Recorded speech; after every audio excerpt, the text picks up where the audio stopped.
I mean, because it was a big clockwork fucking rubber shark at the end of the day. Yeah, exactly.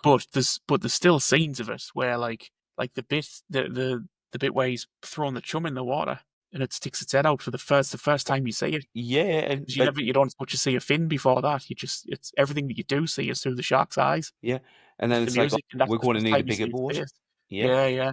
But the first time you just see its face briefly, and it's a rubber shark, but it looks fucking it's terrifying. yeah, it's gone. It's there and it's gone Yeah, and it's away, and you think, "Fucking hell." yeah.